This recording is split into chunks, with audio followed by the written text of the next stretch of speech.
আসসালামু আলাইকুম দর্শক, যুক্তিবাদী 2.0 স্বাগতম। দেশে আসার কারণে নিয়মিত আপনাদের মোটিভেশনাল ভিডিও দেওয়া হচ্ছে না, তো নিজ এলাকায় ঘোরাফেরা করতেছি। এটা একটা চা বাগান, দৌড়াচড়া চা বাগান। আসলে আমরা শহরে থাকি, যারা অনেক ব্যস্ত থাকি, অনেক জীবনের ব্যস্ততা, আমরা যেমন কোথায় ছুটতেছি, আমরা কুল পাই না। দিন রাত পরিশ্রম করে বেড়াইতেছি, নিজেরকে যে একটু রিল্যাক্স করবো, নিজের সময়টা যে সুন্দরভাবে কাটাবো, এই মানে সময় আমাদের হাতে থাকে না। আমরা কারেন্ট চলে গেলে আমাদের এসি গরমের দিনে এসির জন্য সমস্যা হয়, ঠান্ডা আসলে ঠান্ডা করে হিটারের জন্য সমস্যা হয়। মানে সুখ খুঁজি আমরা, কোথায় যে আমরা সুখ পাবো, আসলে আমরা সুখ যে কোথায় পাবো আমরা নিজেও জানি না।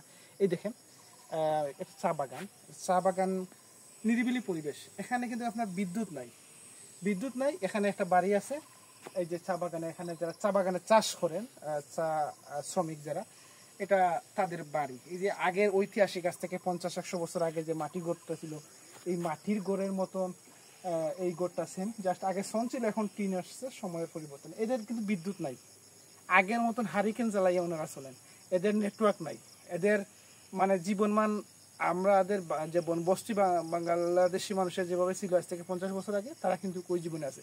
তারপরেও ওরা অনেক হ্যাপি, অনেক সুখে আছে, আমাদের চাইতে সুখে আছে।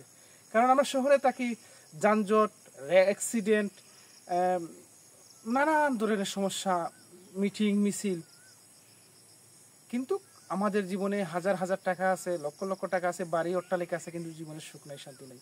সুখ আছে তাদের জীবনে, সুখ আছে এই চা বাগানের যারা বাস করে, শ্রমিক, সাধারণ মানুষ। এরা বেশি চায় না, এদের সামান্য ইনকাম, এদের ওই অল্প ইনকামেই তাদের জীবন চলে।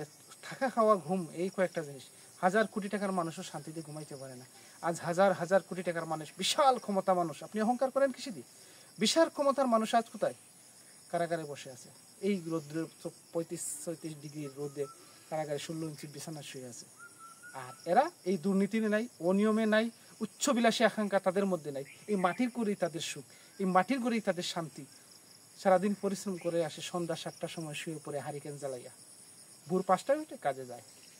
আমরা যত নিজেদেরকে চাই পাই, নিজেদেরকে যতই করি আর কি, যে আমাদের এটা লাগবে সেটা লাগবে, আসলে ওই দিকে না থাকাই আমাদের নিজের দিকে তাকানো উচিত। আমাদের নিজের জীবন যেভাবে শান্তিময় থাকবে বা নিরিবিলি পরিবেশে, শহর থেকে ছুটে আসা গ্রামে অনেক শান্তি থাকে, গ্রাম থেকে আরো ভিতরে ঢুকলে দেখবেন আরো নিরিবিলি পরিবেশ। তাই আমাদের জীবনে যতই আমরা উচ্চ আকাঙ্ক্ষা, উচ্চ বিলাসী মন মানসিকতাকে নিজেকে দূরে রাখবো, ততই আমাদের জীবনটা সুন্দর হবে, শান্তিময় হবে, রাতে ঘুম হবে। ধন্যবাদ সবাইকে। আসসালামু আলাইকুম, আল্লাহ হাফিজ।